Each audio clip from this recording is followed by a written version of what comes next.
ನಮ್ಮೊಟ್ಟಿಗಿದ್ದಾರೆ HV Rajiv ಅವರು, ಮೈಸೂರು ನಗರಾಭಿವೃದ್ಧಿ ಪ್ರಾಧಿಕಾರದ ಅಧ್ಯಕ್ಷರು. ಹಾಗೇನೆ ಈ ಒಂದು ಕೋವಿಡ್ ವಾರಿಯರ್ ಅಂತ ಅವರಿಗೆ ನಾವು ಹೇಳಿದ್ರೆ ತಪ್ಪಾಗಲಾರದು. ಎಸ್, ಕಾರ್ಯಕ್ರಮದ ಮೊದಲಾರ್ಧದಲ್ಲಿ ನಾನು ಹೇಳ್ದಂಗೆ ಕೋವಿಡ್ ಬಗ್ಗೆ ಸಂಕ್ಷಿಪ್ತವಾಗಿ ಅವರು ಪ್ರತಿಯೊಂದನ್ನು ಹೇಳಿದ್ರು, ಪ್ರತಿಯೊಂದನ್ನು ಬಿಡಿಸಿ ಹೇಳಿದ್ರು, ತಮಗೆಲ್ಲರಿಗೂ ಅರ್ಥವಾಗುವಂಗೆ. ತುಳಸಿದಾಸ್ ಆಸ್ಪತ್ರೆಯಲ್ಲಿ ಅವರೇ ಮಾಡಿದಂತಹ ಈಗ ಕೆಲವೊಂದು ಅವರು ನಿರ್ವಹಣೆಯನ್ನ ಯಾವ ರೀತಿ ಮಾಡ್ತಾ ಇದ್ದಾರೆ ಅದನ್ನು ಕೂಡ ತಾವು ಕೇಳಿದಿರ. ಸರ್, ರಾಜಕೀಯದ ಬಗ್ಗೆ ಮಾತನಾಡ್ತಿದ್ದಾರೆ, ಏನಾಗ್ತಾ ಇದೆ ಸರ್ ಬಿಜೆಪಿ ಇವಾಗ?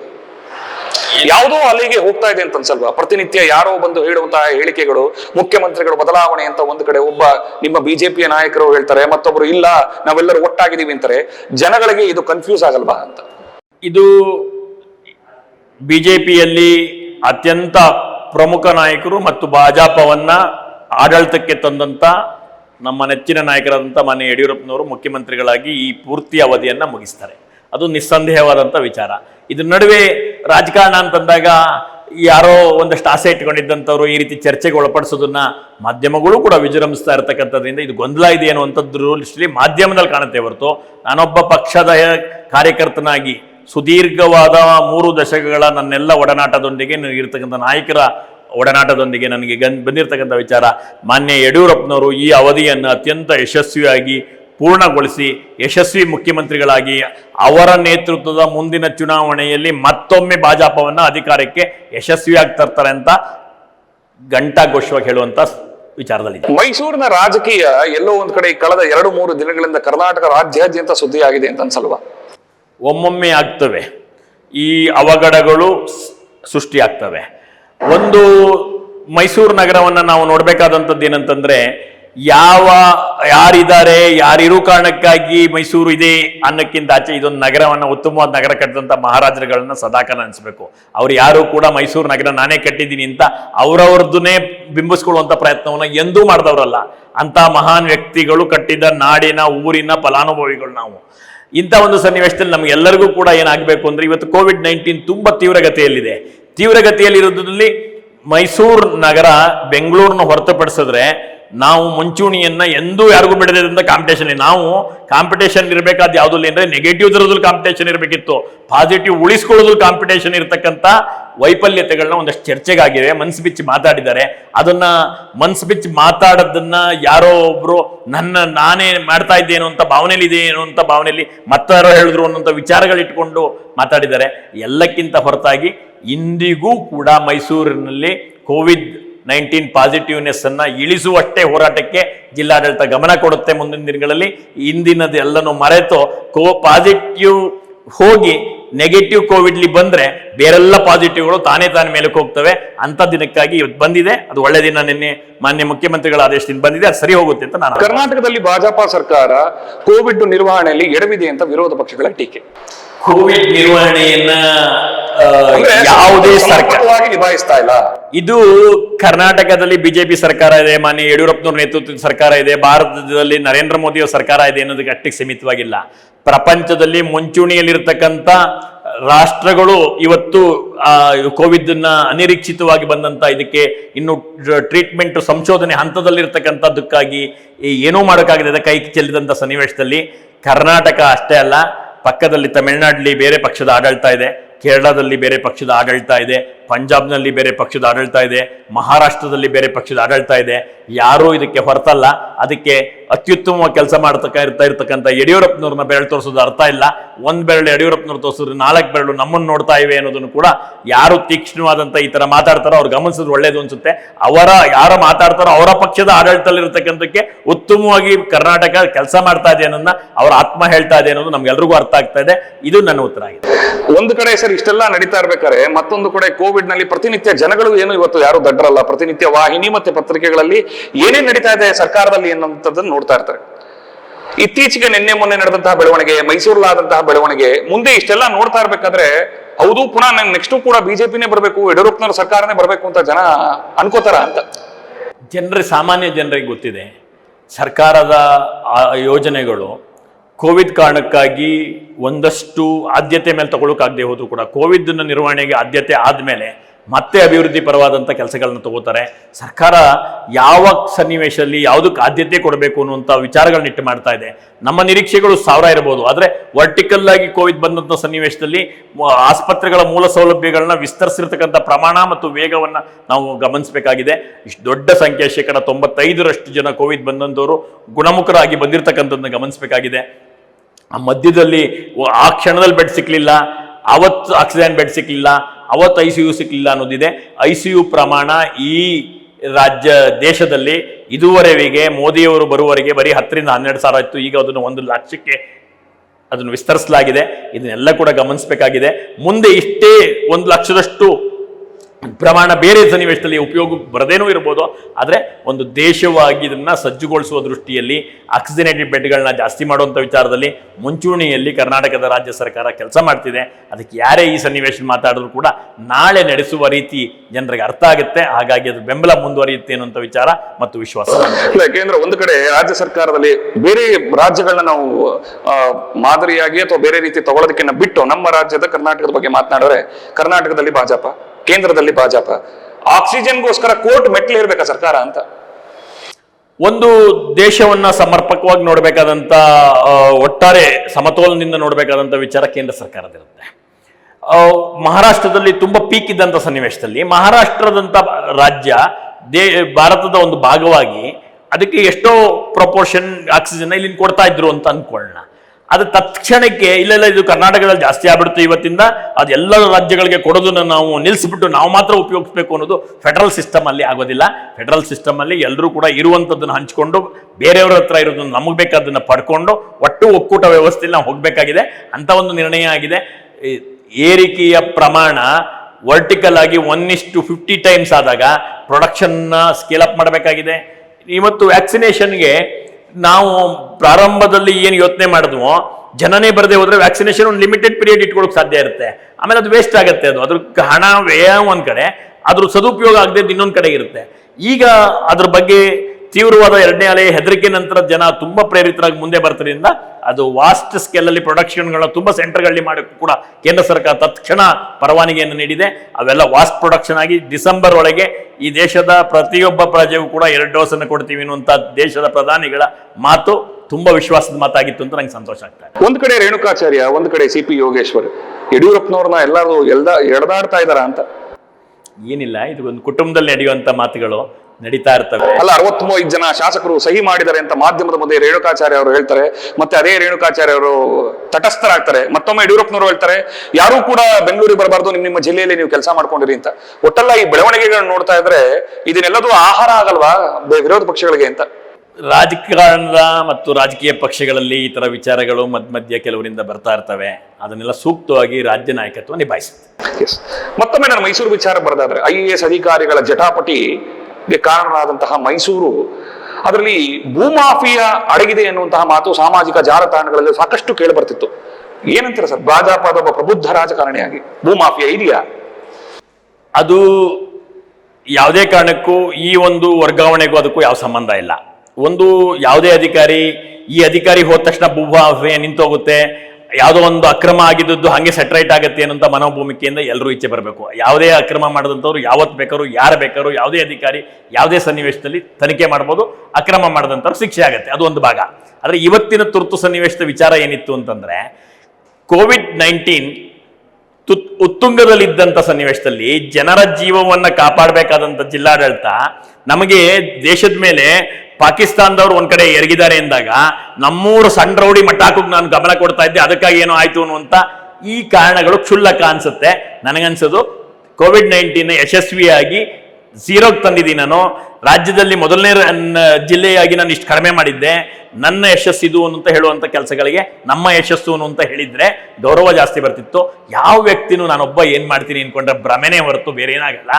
ನಾನು ನಮ್ಮೊಂದಿಗೆ ಸೇರಿ ನಾ ಮಾಡಿದೆ ಏನು ಅಂತ ಅಂದಿದ್ರೆ ಪ್ರೊಬಬಲಿ ಇದನ್ನ ಯಶಸ್ವಿಯಾಗಿ ನಿರ್ವಹಿಸಬಹುದಿತ್ತೇನೋ. ಅದರಲ್ಲೊಂದಷ್ಟು ವಿಫಲತೆ ಆಗಿದೆ. ಈಗ ಬಂದಿರತಕ್ಕಂಥ ಹುರುಪಿನ ಅಧಿಕಾರಿಗಳು ಅದನ್ನ ಆ ಹಳೆ ತಪ್ಪುಗಳನ್ನು ತಿದ್ದಿ ಹೊಸ ರೂಪದಲ್ಲಿ ಸರಿ ಮಾಡ್ತಾರೆ ಅನ್ನೋ ಒಂದು ವಿಶ್ವಾಸ ಇದೆ. ಈಗಾಗಲೇ ಸಾವು ನೋವುಗಳು ಸಂಭವಿಸಿದೆ. ಸರ್ಕಾರ ಮತ್ತೆ ಅಧಿಕಾರಿಗಳು ಇವರಿಬ್ಬರ ಜಗಳದಲ್ಲಿ ಕೂಸು ಬಡವಾಯಿತು ಅಂದ್ರೆ ಜನಗಳ ಸತ್ಯದರಲ್ಲ, ಅದಕ್ಕೆ ಏನ್ ಅನ್ಬೇಕು ಸರ್? ಖಂಡಿತವಾಗಿ ಆ ಥರದಲ್ಲಿ ಏನಿತ್ತು ಅನ್ನೋದನ್ನು ಕೂಡ ಈಗ ಎಲ್ಲರೂ ಕೂಡ ಗಮನಿಸ್ತಿದ್ದೀವಿ. ಇನ್ನು ಮುಂದೆ ಅದನ್ನ ಪೂರ್ತಿ ಪ್ರಮಾಣದಲ್ಲಿ ಸೂಕ್ತವಾದಂಥ ಚಿಕಿತ್ಸೆಗೆ ಏನೆಲ್ಲ ಸರ್ಕಾರ ಮಾಡಬೇಕಾದ ಎಲ್ಲ ಜವಾಬ್ದಾರಿ ಮಾಡಿದೆ.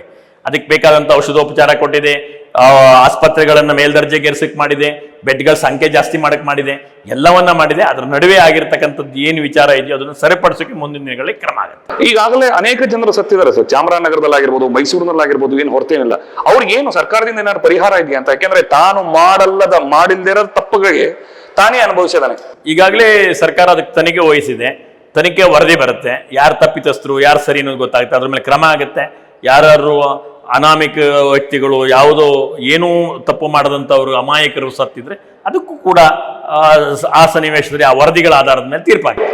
ಇದೆಲ್ಲದಕ್ಕಿಂತ ಮುಂಚೆ ಈಗ ನಿನ್ನೆ ಮತ್ತೆ ಇವತ್ತು ನಡೆದಂತಹ ಬೆಳವಣಿಗೆ ತಮಗೆ ಗೊತ್ತಿದೆ ಸರ್. ಈ ಆಡಿಯೋ ಒಂದು ಪ್ರಕರಣ, ಜಿಲ್ಲಾಧಿಕಾರಿ ರೋಹಿಣಿ ಸಿಂಧೂರಿ ಅವರ ವರ್ಗಾವಣೆ ಆಗುತ್ತೆ. ವರ್ಗಾವಣೆ ಆದ್ಮೇಲೆ ಒಂದು ಆಡಿಯೋ ಬರುತ್ತೆ, ಮೈಸೂರು ಮತ್ತೆ ಚಾಮರಾಜನಗರ ನಡುವಿನ ಸಂಭಾಷಣೆ ಇಲ್ಲ. ಇದೆಲ್ಲ ಏನು ಮತ್ತೆ ರಾಜಕೀಯಕ್ಕೆ ಪುಷ್ಟಿಯನ್ನ ಕೊಡುವಂತದ್ದ, ಏನಕ್ಕೆ ಅಂತ? ಇದನ್ನ ಯಾರು ಯಾವುದನ್ನು ಸೃಷ್ಟಿ ಮಾಡಕ್ಕಾಗಲ್ಲ. ಅದು ಯಾವತ್ತೋ ಯಾತಕ್ಕೆ ಅವತ್ತಿನ ಬಂದಿಲ್ಲ ಈಗ ಬಂದು ಅಂತೂ ನನಗೇನು ಗೊತ್ತಿಲ್ಲ. ಆದ್ರೆ ಅದು ಸತ್ಯಾಸತ್ಯತೆಗಳನ್ನ ಈಗಿನ ಯಾರು ಸರ್ಕಾರ ನೇಮಕ ಮಾಡಿರ್ತಕ್ಕಂಥ ನಿವೃತ್ತ ನ್ಯಾಯಾಧೀಶರು ಇರ್ಬೋದು, ಇಲ್ಲ ಕೋರ್ಟ್ ನೇಮಕ ಮಾಡಿರ್ತಕ್ಕಂಥ ನಿವೃತ್ತ ನ್ಯಾಯಾಧೀಶರು ಅದನ್ನ ಪರಾಮರ್ಶಿ, ಧ್ವನಿ ಯಾರದು, ಆ ಥರ ಸೂಚನೆ ಕೊಟ್ಟದ ಕಾರಣಕ್ಕಾಗಿ ಆಕ್ಸಿಜನ್ ಹೋಗ್ಲಿಲ್ವಾ, ಆ ಕಾರಣಕ್ಕಾಗಿ ಸಾವಾಯ್ತಾ ಇಲ್ವಾ, ಇದು ಈ ಸನ್ನಿವೇಶದ ಸೃಷ್ಟಿನ ಅನ್ನೋದು ಗಮನಿಸಿ ಅವರು ಅದ್ರ ಬಗ್ಗೆ ಸೂಕ್ತವಾದಂತ ನಿರ್ಣಯವನ್ನ ಸರ್ಕಾರಕ್ಕೆ ರೆಕಮೆಂಡ್ ಮಾಡಿ ಶಿಫಾರಸು ಮಾಡಿ ಮುಂದಿನ ಕ್ರಮಗಳು ಮಾಡ್ತಾರೆ. ಸೊ ಹಾಗಾದ್ರೆ ನೀವು ಹೇಳೋ ಪ್ರಕಾರ ರೋಹಿಣಿ ಸಿಂಧೂರಿ ಅವರ ವರ್ಗಾವಣೆ ಭೂಮಾಫಿಯಾಗೂ ಸಂಬಂಧ ಇಲ್ಲ? ಯಾವುದೇ ಕಾರಣದಲ್ಲೂ ಅದು ಯಾವುದಕ್ಕೂ ಸನ್ನಿವೇಶದ ಸಂಬಂಧ ಇಲ್ಲ.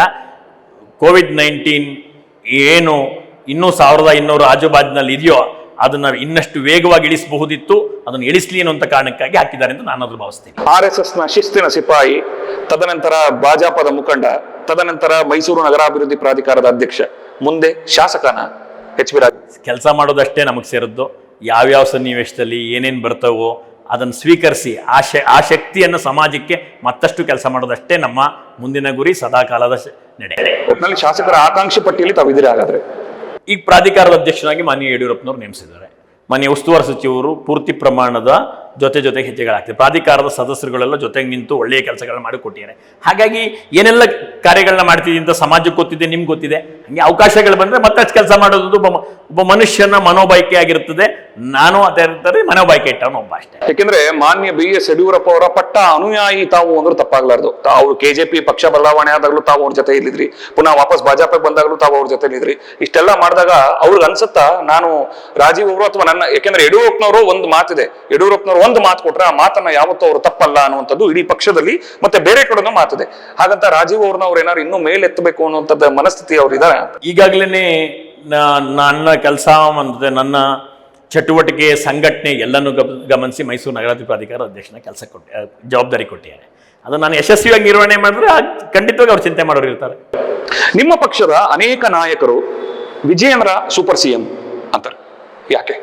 ವಿಜಯೇಂದ್ರ ನಮ್ಮ ಭಾಜಪ ಪಕ್ಷದ ರಾಜ್ಯ ಉಪಾಧ್ಯಕ್ಷರು, ಸಂಘಟನಾ ಚತುರರು, ಅತ್ಯಂತ ಕ್ರಿಯಾಶೀಲವಾಗಿ ಚಿಂತನೆ ಮಾಡುವವರು. ಅವರು ಮುಂಚೂಣಿಯಲ್ಲಿ ಆಲೋಚನೆಗಳನ್ನ ಮಾಡ್ತಾರೆ ಅನ್ನುವಂಥ ಕಾರಣಕ್ಕಾಗಿ ಈ ರೀತಿ ಮಾತುಗಳಾಡ್ತಾರೆ. ಅವರು ಸಂಘಟನೆಯಲ್ಲಿ ಯಶಸ್ವಿಯಾಗಿ ತೊಡಕೊಂಡು ಪಕ್ಷವನ್ನು ಅತ್ಯುತ್ತಮವಾಗಿ ಕಟ್ತಾ ಇದ್ದಾರೆ. ಯಾಕೆಂದ್ರೆ ತಾವೇ ಪಕ್ಷದಿಂದ ಚುನಾಯಿತರಾಗಿ ಅಥವಾ ಭಾಜಪ ಸರ್ಕಾರ ಬರೋದಕ್ಕೆ ಮುಖ್ಯ ಕಾರಣವಾದಂತಹ ಒಬ್ಬ ವಿಧಾನ ಪರಿಷತ್ನ ಸದಸ್ಯರಾದಂತಹ ವಿಶ್ವನಾಥ್ ಅವರೇ ನೇರವಾಗಿ ಆರೋಪ ಮಾಡಿದರೆ Vijayendra is A super CM, ಎಂತಹ ದೊಡ್ಡ ರಾಜಕಾರಣಿ ಆಗ್ಲಿ ನಾವು ಅವ್ರ ಹತ್ರ ಕೆಲಸವನ್ನ ಕೇಳಬೇಕು, ಎಷ್ಟು ಮಟ್ಟಿಗೆ ಸರಿ ಅಂತ. ಇದು ಬಿಸಿ ತುಪ್ಪ ಅಲ್ವಾ ಅಂತ ಭಾಜಪ? ಅದು ಹಿರಿಯ ವಿಧಾನ ಪರಿಷತ್ ಸದಸ್ಯರ ಅವರ ವೈಯಕ್ತಿಕ ಅಭಿಪ್ರಾಯ. ಎಲ್ಲ ಮಂತ್ರಿಗಳು, ಎಲ್ಲ ಭಾಜಪದ ಶಾಸಕರುಗಳು, ವಿಧಾನ ಪರಿಷತ್ ಸದಸ್ಯರು, ಪ್ರಾಧಿಕಾರದ ಅಧ್ಯಕ್ಷರುಗಳು ಮತ್ತೆಲ್ಲ ಕಾರ್ಯಕರ್ತರುಗಳು ಯಾವ ಸನ್ನಿವೇಶದಲ್ಲೂ ಆ ರೀತಿ ಅನಿಸಿಲ್ಲ. ಅತ್ಯುತ್ತಮವಾಗಿ ಸರ್ಕಾರ ನಡೆಸ್ತಾ ಇದೆ. ಆ ರೀತಿ ಇದ್ರೆ ಯಾವತ್ತೋ ಹೇಳಿರೋರು, ಅದು ವೈಯಕ್ತಿಕವಾಗಿ ಅವ್ರಿಗೆ ಯಾಕೆ ಅನ್ಸಿದೆ ನಂಗೆ ಗೊತ್ತಿಲ್ಲ, ಅದನ್ನ ಅವ್ರ ಜೊತೆ ಚರ್ಚೆ ಮಾಡಬೇಕು. ಕುಟುಂಬ ರಾಜಕಾರಣ ಆಗಾದ್ರೆ ಭಾಜಪ ಒತ್ತು ಕೊಡುತ್ತಾ? ಅದಕ್ಕೆ ಏನಿಲ್ಲ, ಸಾಮರ್ಥ್ಯ ಇದ್ರೆ ಅವ್ರನ್ನ ನಿರ್ಲಕ್ಷ್ಯ ಮಾಡೋಕ್ಕಾಗಲ್ಲ. ಒಂದು ಕುಟುಂಬದಲ್ಲಿ ಬಂದಂಥವ್ರಿಗೆ ಸಾಮರ್ಥ್ಯ ಇದ್ರೆ, ಅದರಿಂದ ಒಳ್ಳೇದಾಗುವುದಾದ್ರೆ, ಸಂಘಟನೆಗೆ ಒಳ್ಳೇದಾಗುವುದಾದ್ರೆ, ಒಳ್ಳೆ ಸರ್ಕಾರ ಒಳ್ಳೆ ಆಡಳಿತ ನೀಡುವುದಾದ್ರೆ, ಅದನ್ನ ಕುಟುಂಬ ರಾಜಕಾರಣ ಅಂತಂದ್ರೆ ಒಂದೇ ಕುಟುಂಬದ ಅಧ್ಯಕ್ಷರು ಅವರೇ, ಪ್ರಧಾನ ಕಾರ್ಯದರ್ಶಿಗಳು ಅವರೇ, ಮುಖ್ಯಮಂತ್ರಿನೂ ಅವರೇ, ಬೇರೆ ಮಂತ್ರಿಗಳು ಅವರು ಅಂತೆ.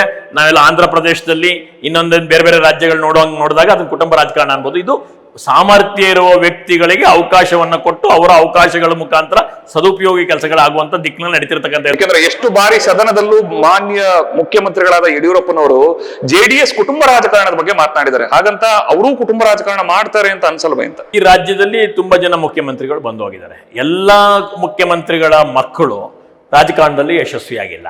ಕೆಲವು ಮಂತ್ರಿಗಳು ಬಂದು ಹೋಗಿದ್ದಾರೆ, ಅವ್ರ ಮಕ್ಕಳಿಗೂ ಕೆಲವ್ರು ಬಂದಿದ್ದಾರೆ, ಕೆಲವ್ರು ಬಂದಿಲ್ಲ. ಯಾರಿಗೆ ಸಾಮರ್ಥ್ಯ ಇರುತ್ತೋ, ಯಾರಿಗೆ ಸಂಘಟನಾ ಶಕ್ತಿ ಇರುತ್ತೋ, ಯಾರಿಗೆ ಸಂಘಟನಾ ಚತುರತೆ ಇರುತ್ತೋ, ಯಾರು ಸಾಮಾನ್ಯ ಜನರೊಂದಿಗೆ ಬೆರೀತಾರೋ ಅಂಥವ್ರಿಗೆ ಅವಕಾಶ ಸಿಗುತ್ತೆ. ಯಾರು ಸದುಪಯೋಗ ಪಡಿಸ್ಕೋತಾರೋ ಅವ್ರು ಬರ್ತಾರೆ. ಯಾವ ಕುಟುಂಬದಲ್ಲಿ ಆ ಥರ ಒಬ್ಬರಿಗಿಂತ ಹೆಚ್ಚು ಬರ್ತಾರೋ ಅವ್ರನ್ನ ಕುಟುಂಬ ರಾಜಕಾರಣ ಅನ್ನುವಂಥ ಜೋಡಿಸುವಂಥ ಪ್ರಕ್ರಿಯೆ ಸದಾಕಾಲ ಚರ್ಚೆಯಲ್ಲಿ ಇರುತ್ತೆ. ಇದು ಅವರಿಗೆ ಹೆಚ್ಚು ರಾಜ್ಯದ ಜನರ ಆ ಸಂಪರ್ಕ ಜಾಸ್ತಿ ಇರೋದ್ರಿಂದ ಅದಕ್ಕೆ ಹಿಂಗೆ ಆಗ್ತಿದೆ ಅನ್ನುವಂಥ ಮಾತುಗಳು ನಡೀತಾ ಇರ್ತವೆ.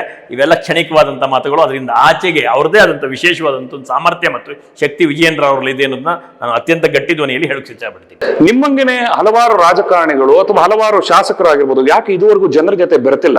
ನಾನು ರಾಜ್ಯ ರಾಜಕಾರಣದ ಬಗ್ಗೆ ಮಾತನಾಡ್ತಾ ಇದ್ದೀನಿ. ಕೋವಿಡ್ ಎಲ್ಲಿದೆ ಅಂಕಿ ಅಂಶಗಳು ಕೂಡ ಗೊತ್ತಿಲ್ಲ. ನಾವು HB ರಾಜೀವ್ ಅವರಿಗೆ ಎಲ್ಲೋ ನಿಂತ್ಕೊಂಡು ಫೋನ್ ಮಾಡಿದ್ರು ಕೂಡ ಇವತ್ತು ಏನ್ ನಡೀತಾ ಇದೆ ಅನ್ನುವಂತಹ ಹೇಳುವಂತಹ ಪ್ರಬುದ್ಧ ರಾಜಕಾರಣಿ ಅಥವಾ ಎಷ್ಟೋ ಜನ ಶಾಸಕರು ಇವತ್ತು ಹೇಳ್ತಾರೆ. ಯಾಕೆ ಕರ್ನಾಟಕ ರಾಜ್ಯದಲ್ಲಿ ಭಾಜಪದ ಸರ್ಕಾರನೇ ಭಾಜಪ ಇರ್ಬೇಕಾದ್ರೆ ಎಷ್ಟೋ ಜನ ಶಾಸಕರಿಗೆ ಗೊತ್ತೇ ಇಲ್ಲ ಅಲ್ಲಿ ಏನಾಗ್ತಾ ಇದೆ ಅಂತ. ತುಂಬಾ ಜನ ಎಲೆಮರೆ ಕಾಯಂಗ್ ಕೆಲಸ ಮಾಡ್ತಿದ್ದಾರೆ. ಎಲ್ಲ ಶಾಸಕರುಗಳು ಕೆಲಸ ಮಾಡ್ತಿದ್ದಾರೆ. ಆದ್ರೆ ಏನಂದ್ರೆ ಕೆಲವ್ರದ್ದು ಒಂದಷ್ಟು ಗೊತ್ತಾಗುತ್ತೆ ಈ ಸಮಾಜಕ್ಕೆ, ಕೆಲವ್ರು ಗೊತ್ತಾಗದೇ ಇರ್ಬೋದು. ಆದ್ರೆ ಎಲ್ಲರೂ ಅವ್ರವ್ರ ಕ್ಷೇತ್ರಗಳಲ್ಲಿ ಕೋವಿಡ್ ಕೇರ್ ಸೆಂಟರ್ಗಳು ತೆರೆದು ಆ ಹಾಸ್ಪಿಟ್ಲ್ಗಳಿಗೆ ಬೇಕಾದಂಥ ಆಕ್ಸಿಜನ್ ಕೊಡಿಸೋದು, ರೆಮ್ಡಿಸಿವಿರ್ ಕೊಡಿಸುವಂಥದ್ದು, ಮತ್ತು ಯಾರು ಸಹಾಯಕರಾಗಿ ಬರುವಂಥವ್ರನ್ನ ಅಡ್ಮಿಷನ್ ಮಾಡಿಸುವಂಥದ್ದು, ಈ ರೀತಿಯಾದಂಥ ವಿಭಿನ್ನ ಕಾರ್ಯಕ್ರಮಗಳನ್ನ ಜೋಡಿಸ್ಕೊಳ್ಳೋದು, ಆಹಾರದ ಕಿಟ್ಗಳು ಕೊಡಿಸುವಂಥದ್ದು, ಮೆಡಿಸಿನ್ ಕಿಟ್ಗಳು ಕೊಡಿಸುವಂಥದ್ದು, ಈ ವಿಭಿನ್ನವಾದಂಥ ರೀತಿಯಲ್ಲಿ ಕೆಲಸ ಮಾಡ್ತಿದ್ದಾರೆ. ಎಲ್ಲರೂ ಪ್ರಚಾರಕ್ಕೆ ಬಂದಿಲ್ಲದೆ ಇರ್ಬೋದು, ಅದ್ರ ಕೆಲಸ ಮಾಡ್ತಿರೋದು ಎಲ್ಲರೂ ಮುಂಚೂಣಿ ಇದೆ ಅನ್ನೋ ಮಾತನ್ನ ನಾನು 100ಕ್ಕೆ 100 ಒಪ್ಪುವಂಥವನು. ತಾವು ಇಷ್ಟು ಮಾತನಾಡಿದಾಗ ಎಲೆಮರಿ ಕಾಯಿ ಹೆಂಗೆ ಕೆಲಸ ಮಾಡ್ತಿದ್ರಿ ಅಂತಂದ್ರಿ ಸರ್. ಆ ಮಾತನ್ನ ನಾನು ತಮ್ಮನ್ನೊಬ್ಬ ರಾಜಕಾರಣಿಯ ಕೇಳ್ತೀನಿ.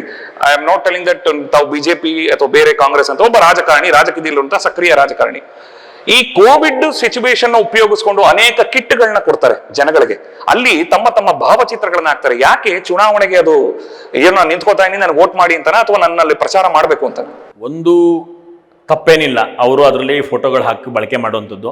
ಒಂದು ಮೊದಲನೇದಾಗಿ ಅವ್ರನ್ನ ಯಾಕೆ ಬಂಧಿಸ್ತೀನಿ ಅಂದರೆ, ಮುಂಚೂಣಿಗೆ ಬಂದು ಯಾರಿಗೆ ಅವಶ್ಯಕತೆ ಇದೆಯೋ ಅವ್ರಿಗೆ ಕಿಟ್ ಕೊಡುವಂಥ ಪ್ರಯತ್ನ ಮಾಡ್ತಿರೋದಕ್ಕೆ ನಾನು ಮೊದಲನೇದು ಅವ್ರನ್ನ ಅಭಿನಂದಿಸ್ತೀನಿ. ಎರಡನೇದು ಕೂಡ ಅವ್ರು ಏನೇ ಕೊಡಲಿ, ಅದು 1 ರೂಪಾಯಿ ಕೊಡಲಿ, 100 ರೂಪಾಯಿ ಕೊಡಲಿ, 1000 ರೂಪಾಯಿ ಕೊಡಲಿ, ಅವ್ರ ಮನೆಯಲ್ಲಿ ದುಡಿದಂಥ ಹಣದಲ್ಲಿ ಕೊಡ್ತಾರೆ. ಅದನ್ನು ನಾವು ಪ್ರಶಂಸನೆ ಮಾಡಲೇಬೇಕಾಗಿರುತ್ತೆ. ಮೂರನೇ ವಿಚಾರ, ಅವ್ರು ಕೊಟ್ಟಿದ್ದೀವಿ ಅಂತ ಗೊತ್ತಾದ್ರಿಂದ ಇನ್ನಷ್ಟು ಜನ ಪ್ರೇರಣೆ ಆಗಿ ಇನ್ನಷ್ಟು ಜನ ಸಮಾಜಕ್ಕೆ ಅಗತ್ಯ ಇರೋರಿಗೆ, ಅವಶ್ಯಕತೆ ಇರೋರಿಗೆ ಈ ರೀತಿ ಸಹಾಯ ಮಾಡುವಂಥ ಅದಕ್ಕೆ ಪ್ರೇರಣೆ ಆಗಲಿ ಅಂತ ಕೊಡ್ತಾರೆ ಅಂತ ನಾನಾದ್ರು ಭಾವಿಸ್ತೀನಿ. ಅದರಿಂದ ಅದು ಒಳ್ಳೆಯದೇ ಹೊರತು ಸಂಕಷ್ಟದಲ್ಲಿರುವಾಗ ಕೈ ಹಿಡಿಯುವಂಥವನು ನಿಜವಾದ ಶ್ರೇಷ್ಠ ಕಾರ್ಯ ಮಾಡೋನು ಅನ್ನೋ ನಂಬಿಕೆ ನಾನು. ರಾಜ್ಯ ಸರ್ಕಾರದಲ್ಲಿ ಗದ್ದುಗೆಯನ್ನ ಭಾಜಪ ಇರ್ತು, ಕೇಂದ್ರ ಸರ್ಕಾರದಲ್ಲಿ ಗದ್ದುಗೆಯನ್ನ ಇರ್ತು, ಮೈಸೂರಿನ ಮಹಾನಗರ ಪಾಲಿಕೆಯಲ್ಲಿ ಯಾವ ಗದ್ದುಗೆ ಇರುತ್ತೆ ಭಾಜಪ? ಕಾಲ ಬಂದಿದೆ, ಕಾಲ ಉತ್ತರ ಕೊಡುತ್ತೆ, ಭಾಜಪ ಧ್ವಜ ಹಾರತ್ತೆ. ಕಡೆಯದಾಗಿ ಸರ್, ಕೋವಿಡ್ ವಿಚಾರವಾಗಿ ಅಥವಾ RSS ನೊಬ್ಬ ಶಿಸ್ತಿನ ಸಿಪಾಯಿ ಅಂತ ಹೇಳ್ಬೋದು, ಜೊತೆಗೆ ಭಾಜಪದ ಪ್ರಮುಖ ಮುಖಂಡರಾಗಿ ಜನಕ್ಕೆ ಏನ್ ಹೇಳಿಕ್ಕೆ ಇಷ್ಟಪಡ್ತೀರಿ? ಇದೊಂದು ಎರಡನೇ ಅಲೆ ತೀವ್ರತೆ ಸ್ವಲ್ಪ ಕಡಿಮೆ ಆಗಿದೆ ಅಂದ ತಕ್ಷಣ ಕೊರೋನಾ ಹೊರಟೆ ಹೋಯ್ತು ಅಂತ ಯಾರು ಭಾವಿಸ್ಬೇಡಿ. ದಯಮಾಡಿ ಅಂತರವನ್ನು ಕಾಯ್ದುಕೊಳ್ಳಿ. ಮಾಸ್ಕನ್ನು 100ಕ್ಕೆ 100 ಹಾಕಿ. ನೀವು ನಾಳೆ ನಂಗೆ ಪ್ರಶ್ನೆ ಮಾಡ್ಬೋದು, ನೀವು ಮಾಸ್ಕ್ ಇಲ್ಲದೆ ಉತ್ತರ ಕೊಡ್ತಿದ್ರಿ ಅಂತ. ಮಾಸ್ಕ್ ಹಾಕಿ ಉತ್ತರ ಕೊಡೋದು ನನ್ನ ಯಾರು ಗುರುತು ಮಾಡೋಕ್ಕಾಗಲ್ಲ ಅನ್ನೋಕ್ಕಾಗಿ ನಾನು ಅದನ್ನು ತೆಗೆದಿದ್ದೆ. ನಾನು ಸದಾಕಾಲ ಮನೆಯಿಂದ ಆಚೆಗೆ ಹೆಜ್ಜೆ ಹಾಕಿದಾಗಲೆಲ್ಲ ಮಾಸ್ಕ್ ಇಲ್ಲದ ಒಂದು ಹೆಜ್ಜೆಯನ್ನು ಹಾಕಿಲ್ಲದ ಕಾರಣಕ್ಕಾಗಿ ನಾನು ಆ ಕೊರೋನಾ 19ನಿಂದ ಇಂದಿನವರೆಗೆ ನಾನು ಅದರಿಂದ ಅಂತರ ಕಾಯ್ದುಕೊಳ್ಳೋಕ್ಕೆ ಸಾಧ್ಯ ಆಗಿದೆ. ಮತ್ತು ಶುಚಿತ್ವವನ್ನು ಇಟ್ಕೊಳ್ಳಿ. ಈ 3 ವಿಚಾರಗಳನ್ನು ನೀವು ಇಟ್ಕೊಂಡಂಥ ಸನ್ನಿವೇಶದಲ್ಲಿ ತುರ್ತು ಅಗತ್ಯತೆಗಳಿಗೆ ಮಾತ್ರ ಹೋಗಿ ಹೊರಗಡೆ, ಇಲ್ಲದಂಥ ಸನ್ನಿವೇಶದಲ್ಲಿ ಪ್ರಪಂಚ ಮುಳುಗೋಗಿದೆ ಅನ್ನುವಂಥ ಮನಸ್ಥಿತಿಯಲ್ಲಿ ಇಲ್ಲದ ಕೆಲಸಗಳಿಗೆ, ಇಲ್ಲದ ತರಕಾರಿ ತರಲಿಕ್ಕೆ, ಇಲ್ಲದ ವಸ್ತುಗಳನ್ನ ಕೊಳ್ಳೋಕ್ಕೆ ಮೇಲಿಂದ ಮೇಲೆ ಆಚೆ ಹೋಗಿ ತಾವು ಕೊರೋನಾ ತಂದ್ಕೊಂಡು ಬೇರೆಯವ್ರಿಗೂ ಕೊರೋನಾವನ್ನು ಕೊಡುವಂಥ ದುಸ್ಸಾಹಸಕ್ಕೆ ಹೋಗ್ಬೇಡಿ. ತುಂಬ ಜನ ಯುವಕರು, ತುಂಬ ಜನ ಮಧ್ಯಮ ವಯಸ್ಸಿನವರು, ತುಂಬ ಜನ ಹಿರಿಯರ ಅತ್ಯಂತ ಜೀವ ಹೊರಟೋಗಿದೆ. ಇವತ್ತು ಆ ಅಮೂಲ್ಯ ಜೀವಗಳನ್ನ ನಾವು ಯಾರೂ ತರಲಿಕ್ಕಾಗಲ್ಲ. ನಿಮ್ಮೆಲ್ರಿಗೂ ಅರ್ಥ ಇರಲಿ, ನಾನು ಕೊರೋನಾದಿಂದ ಈಚೆ ಇದ್ರೆ ನಾನೇ ಅದಕ್ಕೆ ದೇಶಕ್ಕೆ ಮಾಡಿದಂಥ ದೊಡ್ಡ ಸೇವೆ ಅನ್ನುವಂಥ ಮನಸ್ಥಿತಿಯಲ್ಲಿ ನೀವು ಕೆಲಸ ಮಾಡಿದ್ರೆ ಅದಕ್ಕಿಂತ ಇನ್ಯಾವುದೂ ದೊಡ್ಡದಿಲ್ಲ ಅನಿಸ್ತೀನಿ. ಮತ್ತೊಮ್ಮೆ ಎಚ್ಚರಿಕೆಯಿಂದ ಕೊರೋನಾ ಮುಕ್ತವಾದ ಭಾರತ ಮಾಡಲಿಕ್ಕಾಗಿ ಎಲ್ಲರೂ ಸಹಕರಿಸಿ. ಕೊರೋನಾ ಮುಕ್ತ ಮೈಸೂರಿಗಾಗಿ ನಿಮ್ಮ ಸದಾಕಾಲದ ಎಚ್ಚರಿಕೆ ನಿಮ್ಮ ಜೊತೆಗಿರಲಿ. ನಮಸ್ಕಾರ. ಎಸ್, ಇದು ಒಬ್ಬ ಸಕ್ರಿಯ ರಾಜಕಾರಣಿಯಾಗಿ ಅವರ ಮಾತುಗಳನ್ನ ಅಥವಾ ರಾಜಕೀಯದಲ್ಲಿ ಇರುವಂತವರು ಎಲ್ಲರೂ ಕೂಡ ಪಕ್ಷವನ್ನ ಸಮರ್ಥಿಸ್ಕೋತಾರೆ ಅಂತ ಒಂದು ಕಡೆ ನಾವು ನೋಡೋದಾದ್ರೆ, ಮತ್ತೊಂದು ಕಡೆ ಇಂತಹ ಸಮಯದಲ್ಲೂ ಇಂತಹ ಸಂದಿಗ್ಧ ಸ್ಥಿತಿಯಲ್ಲೂ ಒಬ್ಬ ಕೊರೋನಾ ವಾರಿಯರ್, ಕೋವಿಡ್ ವಾರಿಯರ್ ಆಗಿ ಯಾವ ರೀತಿ ಜನಗಳಿಗೆ ಕೆಲಸ ಮಾಡ್ತಿದ್ದಾರೆ, ಜನಗಳ ಪ್ರಾಣವನ್ನ ಯಾವ ರೀತಿ ಉಳಿಸ್ತಾ ಇದ್ದಾರೆ, ಅದಕ್ಕೆ ಅವರು ಯಾವ ರೀತಿ ಪಣ ತೊಟ್ಟಿದ್ದಾರೆ ಅದು ಮುಖ್ಯವಾಗುತ್ತೆ. ಸದಾ ಯಾವಾಗಲೂ ಜನರ ಪ್ರೀತಿ, ಜನರ ವಿಶ್ವಾಸವನ್ನ ಗಳಿಸಿರುವಂತಹ ಎಚ್ ಬಿ ರಾಜೀವ್ ಅವರು, ನಾನು ನೋಡ್ದಂಗೆ ಹಲವಾರು ವರ್ಷಗಳಿಂದ ನೋಡ್ದಂಗೆ ಯಾರೇ ಕರೆ ಮಾಡ್ಲಿ, ಇವತ್ತಿನ ಶಾಸಕರು, ಇವತ್ತಿನ ಸಚಿವರು ಅಥವಾ ಇವತ್ತಿನ ಒಬ್ಬ ನಗರ ಪಾಲಿಕೆ ಸದಸ್ಯ, ನಾನು ಹೇಳ್ಬೇಕು ಅಂದ್ರೆ ಯಾರು ಕರೆ ಮಾಡ್ತಾರೆ ಅವರಿಗೆ ನಗರ ಪಾಲಿಕೆ ಸದಸ್ಯ ಅಂದ್ರೆ ಅಧಿಕಾರದ ಈ ಒಂದು ದರ್ಪ ತಲೆ ಮೇಲೆ ಕೂತಿರುತ್ತೆ ಅನ್ಕೋತೀನಿ. ಯಾವ ಕರೆಯನ್ನು ಯಾರು ಉತ್ತರಿಸಿ, ಎಷ್ಟೋ ಜನ ನೋಡ್ತಾರೆ, ಸಾರ್ ಫೋನ್ ಮಾಡ್ತೀವಿ ಫೋನ್ ಎತ್ತಲ್ಲ ಅಂತ. ನಾನು ನೋಡ್ದಂಗೆ ನೀವ್ ಯಾರೇ ಕರೆ ಮಾಡಿ ಅವರು ಬಿಸಿ ಇದ್ದ ಸಮಯದಲ್ಲಿ ಮಾತ್ರ ಅಥವಾ ಬೇರೆ ಮೀಟಿಂಗ್ ಶೆಡ್ಯೂಲ್ಸ್ ಅಲ್ಲಿ ಮಾತ್ರ ಅದನ್ನ ಬಿಟ್ಟು ಬಾಕಿ ಅಂತ ಅವರೇ ಪುನಃ ನಿಮಗೆ ವಾಪಸ್ ಮಾಡ್ತಾರೆ. ಅಂತಹ ಒಬ್ಬ ಸಕ್ರಿಯ ರಾಜಕಾರಣಿಯನ್ನ ನಾವಿವತ್ತು ಸಂದರ್ಶನ ಮಾಡಿದೀವಿ.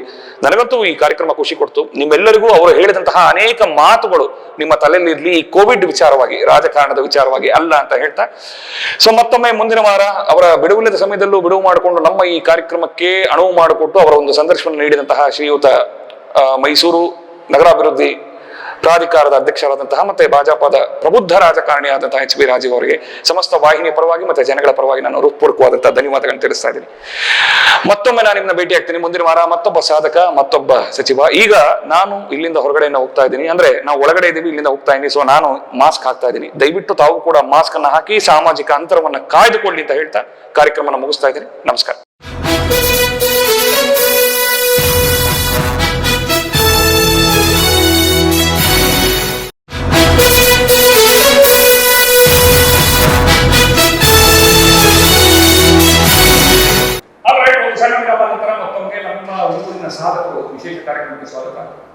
ನಮ್ಮೊಟ್ಟಿಗಿದ್ದಾರೆ ಎಚ್ ಬಿ ರಾಜೀವ್ ಅವರು, ಮೈಸೂರು ನಗರಾಭಿವೃದ್ಧಿ ಪ್ರಾಧಿಕಾರದ ಅಧ್ಯಕ್ಷರು, ಹಾಗೇನೆ ಈ ಒಂದು ಕೋವಿಡ್ ವಾರಿಯರ್ ಅಂತ ಅವರಿಗೆ ನಾವು ಹೇಳಿದ್ರೆ ತಪ್ಪಾಗಲಾರದು.